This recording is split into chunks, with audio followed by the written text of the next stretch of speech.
What is going on, L's and G's? Welcome back to Just Nuts, guys. Today, I've got another deck profile for you. This time, I'm looking at a very, very interesting deck.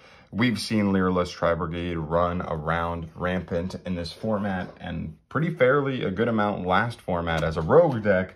But today, I'm here to show you a variant of Tri-Brigade that I really think has been slept on. I really think can rival the Leerless version because it has its own tools and like utilities that deck doesn't.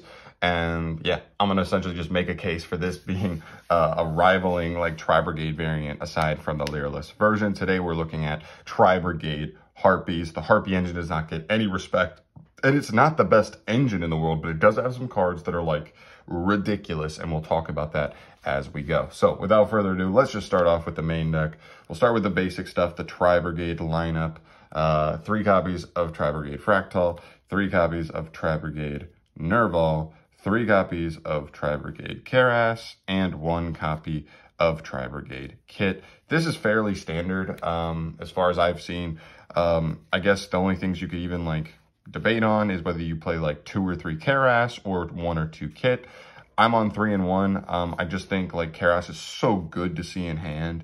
Allowing you to play through disruptions, one of the best extenders in the deck, so I'm down for that.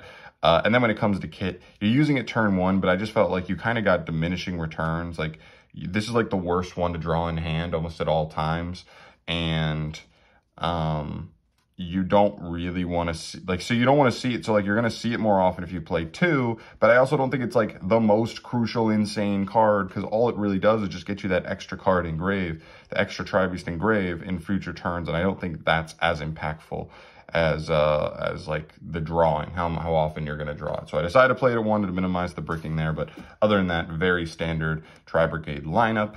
Moving on to the Harpy Monster lineup. I'm on 3 copies of Harpy Perfumer, best normal summon in the deck, 2 copies of original vanilla Harpy Lady, and 1 copy of Harpy Lady 1. So this may look really strange because you're like, what? No Harpist, no Channeler, none of the other good ones. Well, Channeler is really only good if you're playing a list that has like a ton of Harpy cards in it, because you have to discard a Harpy card for its effects. So it's not very consistent in a list like this.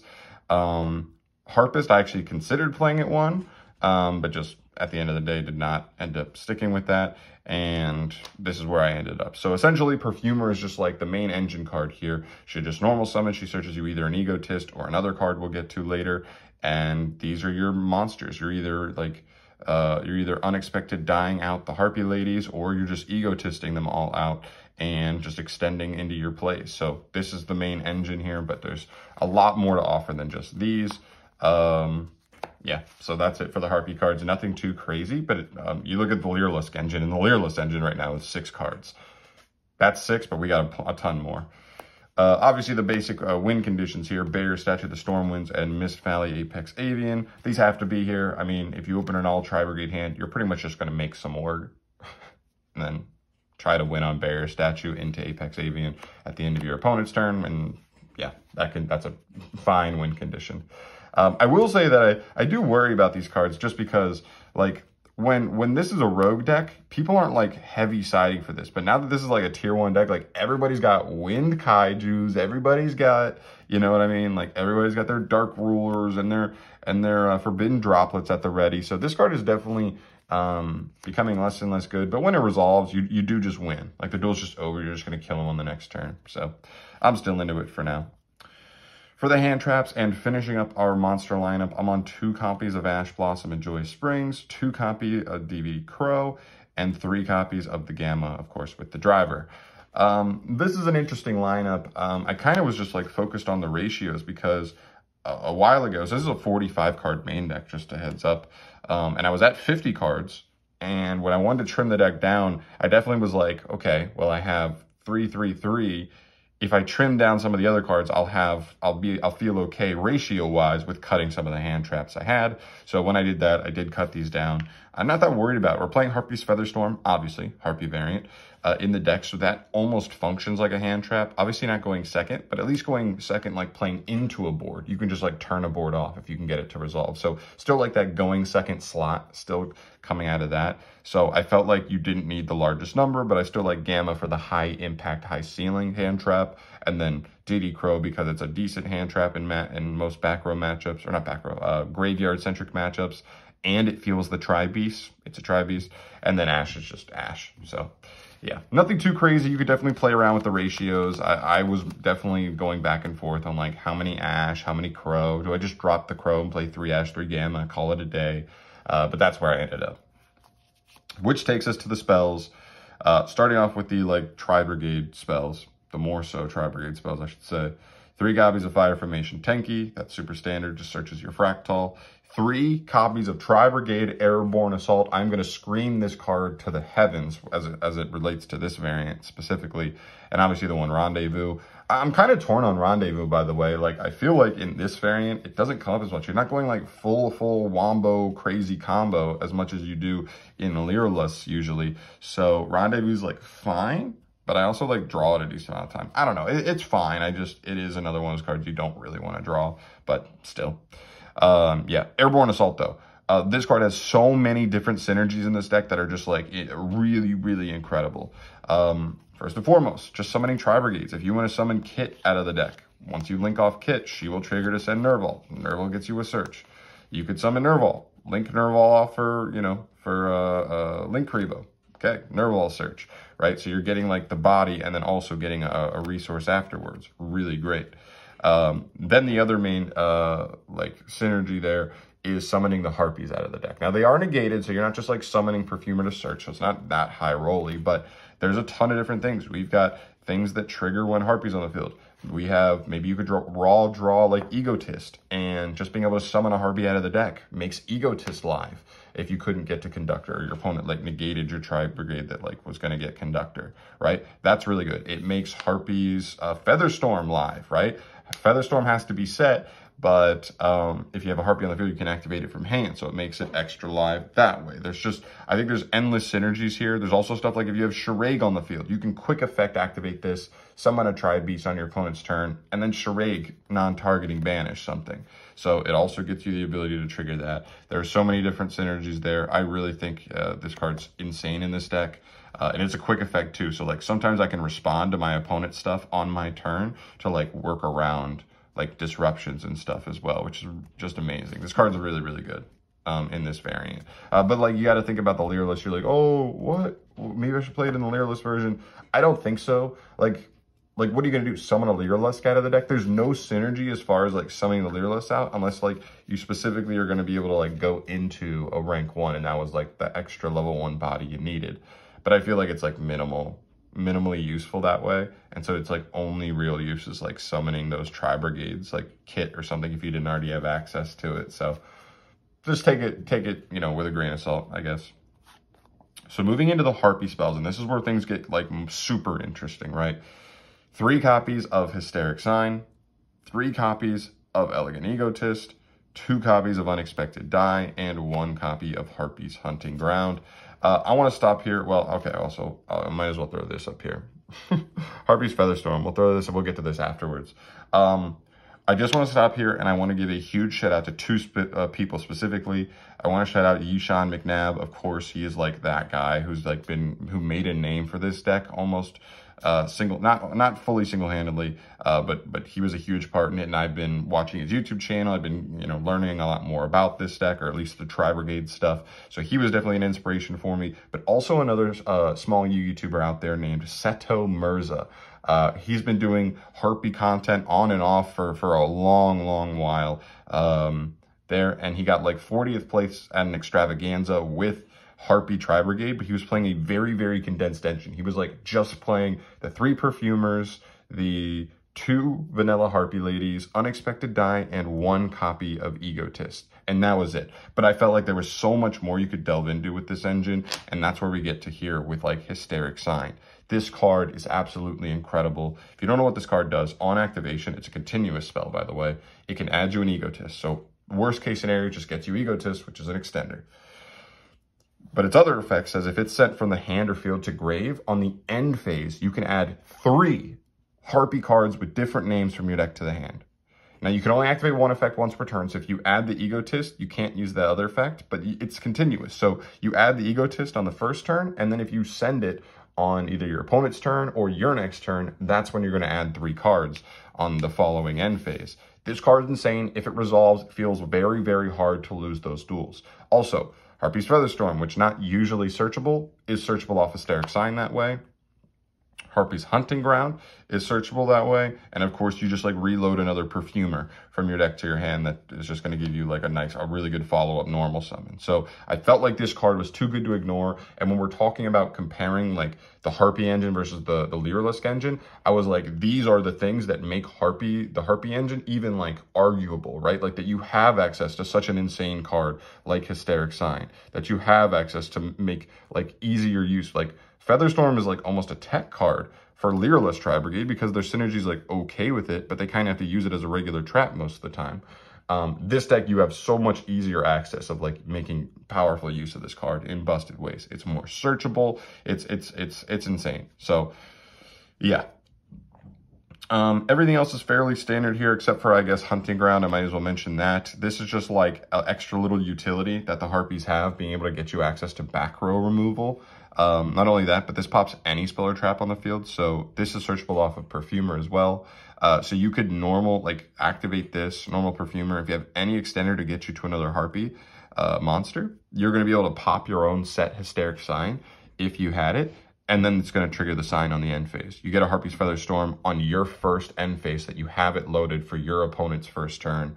And you also have the Perfumers follow-up, and you could have added something else potentially. But if you had Hunting Ground, I don't know if you'd be adding something. So you don't have to add 3. You can add up to 3. So just depends.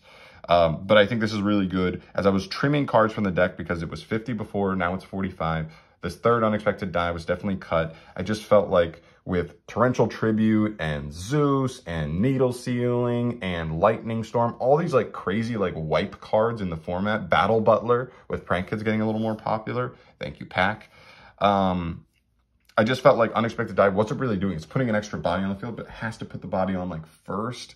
So then like when your board gets cleared anyway, I'm like, how much did that body even help? I kind of just threw that card out there and the whole board got wiped anyway. So just one of those instances. I'm also, the other thing I want to mention, the last thing I want to mention here, is I decided to go with the triple Egotist. I thought about going 2 Egotists and only like the 2 vanilla Harpies, and just saying like, maybe it's best if I just, you know, not play so many copies of these. I use them as the turn 1 turbo engine cards.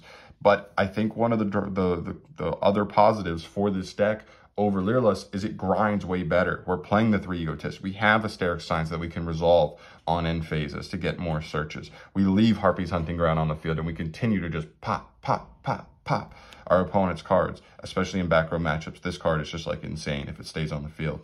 So I decided to keep it at 3. I just wanted to explain those ratios because that was part of the hardest like perplexing thing is that I had to go through when building this deck, deciding how many of these and what to play. And yeah. Oh, one more thing. Last thing, I promise. I know I've been rambling on this part of the deck profile. The last thing I want to mention is you might be like, John, where the hell is Harpy's Feather Duster? I want to tell you right now, I very much wanted to play it, but I just felt like playing Hunting Ground plus Duster was like kind of overkill in the main. But I will tell you that Harpy's Feather Duster should and will be the absolute very first card I put in the side deck.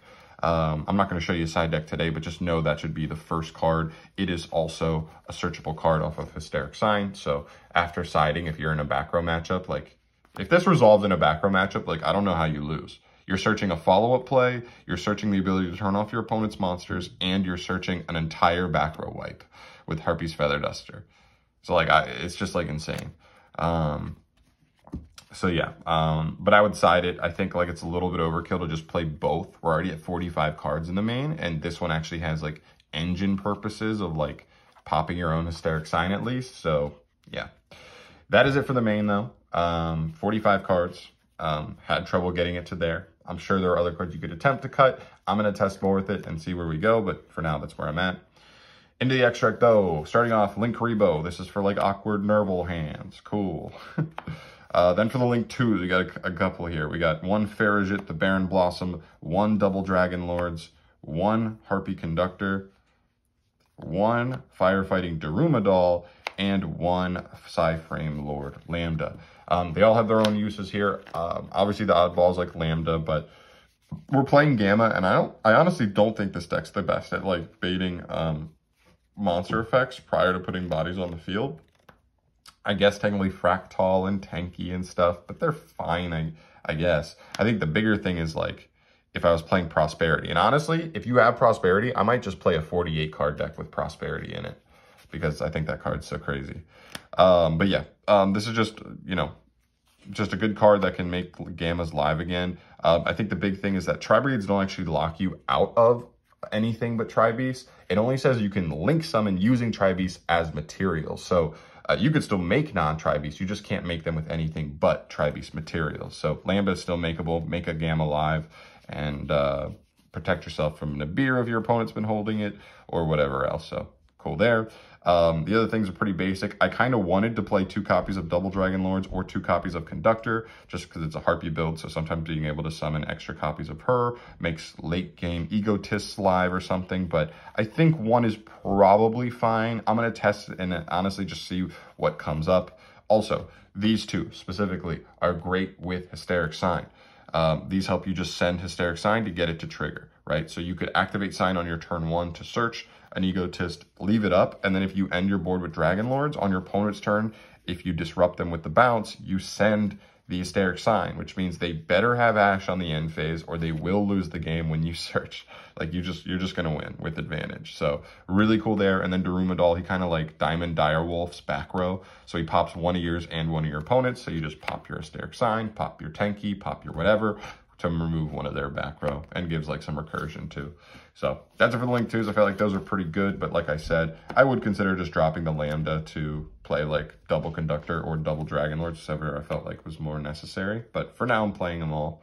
For the Link 3s, I'm only playing Samorg and Hraesvelg. This is pretty basic. I'm not playing the Silver Bullet, the Link 3 for Tri-Brigades. He doesn't come up as much in this list. So I just felt like these are fine. This is still the main win condition, but yep, great there. For Link 4s, 2 copies of Shuraig and 1 copy of Appaloosa, Bow of the Goddess. This is also fairly standard. I'm not playing Access Code. This is a more control variant. You could play Access Code just to go for like kills when it's time, but I felt like the deck's plenty good at like putting, you know, meat on the field and beating your opponent with it. But yeah, just great. Double Shuraig still good. You still have certain combos where you can use Shuraig turn 1 to search, and then you want to summon him again late game. And like I said, we have like Airborne Assault and stuff, so we have other ways to even trigger him on our opponent's turn to just, you know, punish them, just really deliver, you know, devastating blows late in the game. And then Appaloosa, obviously their combos where you make this. And then we move to like, I guess, a little more spice. We play a small rank 4 package here. 1 copy of Abyss Dweller, 1 copy of number 101 Silent Honor Arc, and 1 copy of Divine Arsenal Double A Zeus Sky Thunder. Yeah.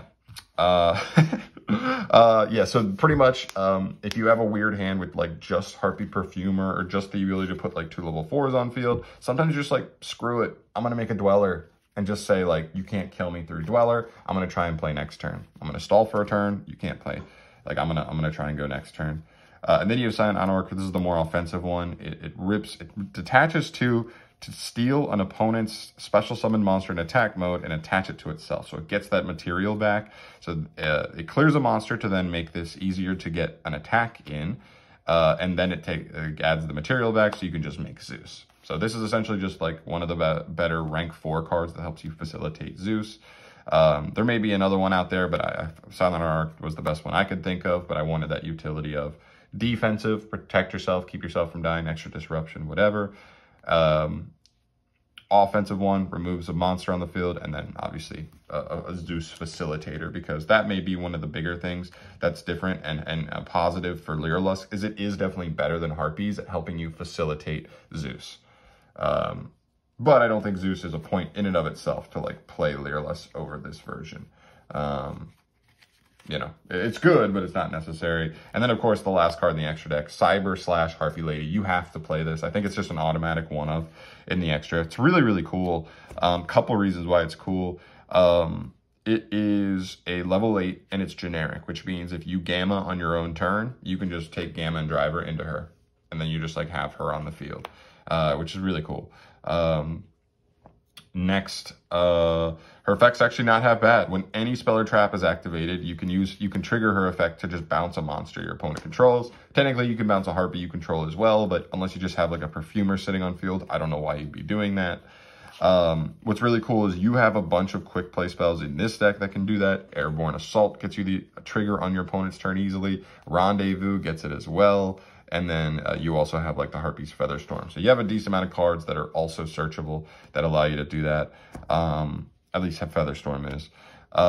Or you just let your opponent do it. Like, it may just force your opponent to play awkwardly. And this is just scenarios where, like, this is the only card you have. Ideally, you'll have this with a barrier statue, this with something else, and all this other stuff where, like, I don't know. And so you throw this with other disruptions, and then that's when it gets, like, that's when you're finishing your opponent off. Because, like, they can't handle this plus 2 other disruptions. But this card's really cool. It also takes, a Harpy can be counted as a tuner to make this, by the way. So it's much easier to make than you think. Any 2 Harpies can go into it. Any Harpy plus a level 4 actually can go into it. And that's really, really nice at just like how easy it is to get out that way. But yeah, that is it for my Harpy Tri-Brigade deck profile. I'm very happy with this list right now. I'm going to keep going forward. I want to test this deck more and really see if I can push it up. If I can trim some things down, figure out a couple more things for the list. I'm not even playing like weird generic cards like, you know, Reborn and Called by the Grave, these generic just good staples, because I felt like the list was already so tight and I wanted to keep it consistent. But I'll be looking at those going forward, trying to maintain consistency while making the list as optimal as possible. But this is what I got so far, guys. So let me know in the comment section down below, what do you think about this list? Let me know your thoughts. This is just my playful mind trying to make this deck fit as well as I can. I really think this rivals the Lyrilusk version. I don't know if it's better. I'm just throwing it out there, and I like this version more. There's a lot more versatility to it than what Lyrilusks offer, I think, and I'm excited.